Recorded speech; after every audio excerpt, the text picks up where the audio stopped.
नमस्कार, मैं हूं नीरज कुमार। आज हम बात करेंगे यूएस, ईरान और इजराइल में युद्ध की आहटों के बीच पीएम नरेंद्र मोदी का इजराइल दौरा, जिस पर पूरी दुनिया की नजरें हैं। लेकिन क्या आपको पता है कि इजराइल में जिस पवित्र भूमि को लेकर ये तीनों मुसलमान, यहूदी और ईसाई आपस में युद्ध लड़ते हैं, झगड़ते हैं, बमबाजी करते हैं, मिसाइलें चलाते हैं, वह क्यों होता है? जबकि इन तीनों ही धर्मों के लोगों का एक ही ईश्वर है। ये तीनों एक ही ईश्वर की पूजा करते हैं। इतना ही नहीं, इनके जो शुरुआती पैगंबर हैं वो भी एक ही हैं, अर्थात उनका नाम है इज़राइल। जी हाँ, इब्राहिम को यहूदी धर्म वाले इज़राइल के नाम से जानते हैं, जबकि मुसलमान इसे इब्राहिम के नाम से जानते हैं। दोनों एक ही व्यक्ति हैं और ये मुसलमान भी मानते हैं और यहूदी भी मानते हैं। यही बात ईसाई का भी मानना है, वो लोग भी इब्राहिम को मानते हैं। लेकिन यरूशलेम की जो पवित्र भूमि है, उस भूमि पर इन तीनों के मंदिर कह लीजिए, मस्जिद कह लीजिए या फिर गिरजाघर कह लीजिए, वो यरूशलेम में पाया जाता है। और इसी यरूशलेम के इस मंदिर पे इन तीनों में आपस में विवाद होता है। आखिर ऐसा क्यों होता है, आज हम आपको डिटेल से बताने वाले हैं। जी हाँ, क्योंकि सवाल तो उठता ही है कि अगर यहूदी, ईसाई और मुसलमान तीनों के भगवान एक ही हैं, तीनों एक ही भगवान को मानते हैं, तो फिर यरूशलेम में जो दशकों से खूनी झड़प होता है वो क्यों होता है, इसका सच क्या है और इस लड़ाई के पीछे धर्म है या फिर कुछ और। ये लड़ाई इस्लाम बनाम ऑल क्यों दिखती है? आम लोग सोचते होंगे कि यहूदी, ईसाई, मुसलमान ये तीनों अलग अलग धर्म हैं और इन तीनों के अलग अलग भगवान होंगे, लेकिन ऐसा नहीं है। सच्चाई यह है कि यहूदी, ईसाई और मुसलमान तीनों का एक ही परमेश्वर है, तीनों एक ही परमेश्वर को मानते भी हैं। तीनों की आस्था का जो जड़ है, जहाँ से शुरुआत ये लोग मानते हैं, वो भी एक ही पैगंबर से जुड़ा हुआ है, जिसका नाम है इब्राहिम।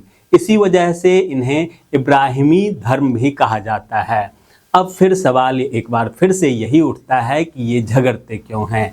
इसे आसान तरीके से समझिए। मान लीजिए कि तीन भाई है, तीनों का एक ही पिता है, लेकिन समय जैसे जैसे बीता गया उसी तरह परंपराएं, नियम और मान्यताएं भी तीनों के अलग अलग हो गए। अब हर कोई अपने अपने रास्ते को सही मानते हैं और कुल मिलाकर ये सही मानना या ना मानना बाद की बात है। ये राजनीतिक वर्चस्व और इतिहास के अलावा जमीन की लड़ाई है। जमीन पर किसका कब्जा हो, कौन यहाँ का नेतृत्व करे, इस इलाके का पुजारी कौन हो, असली लड़ाई यहाँ पर ये है और इसी को लेकर यहाँ पे झगड़ा होता है। क्योंकि यरूशलेम जो है वो दुनिया के सबसे पवित्र शहरों में से एक माना जाता है और ये तीनों धर्मों के लोग इसे बेहद खास मानते हैं।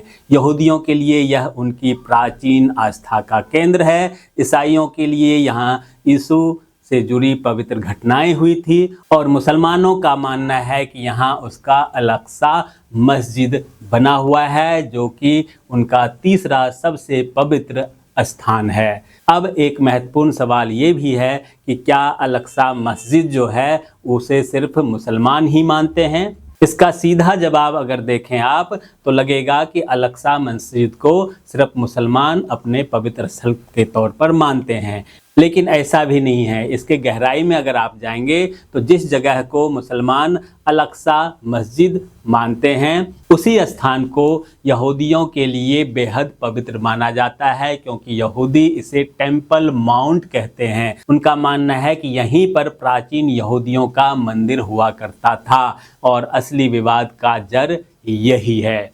एक ही जमीन, एक ही संस्थापक जिनका नाम इब्राहिम, लेकिन आस्थाएं अलग अलग और लड़ाई का केंद्र बिंदु भी यहीं से शुरू होता है विवाद। मामला सिर्फ इमारत का नहीं है, मामला पहचान और नियंत्रण का ज़्यादा लगता है। असल में इब्राहिम को तो ये सभी मानते हैं, लेकिन ये लड़ाई भगवान की नहीं, लड़ाई ज़मीन पर नियंत्रण की है। और याद रखिए, धर्म की मूल शिक्षा शांति और इंसानियत है। आम लोगों को लड़ाना धार्मिक नेताओं का काम हो सकता है, धर्म का काम नहीं है।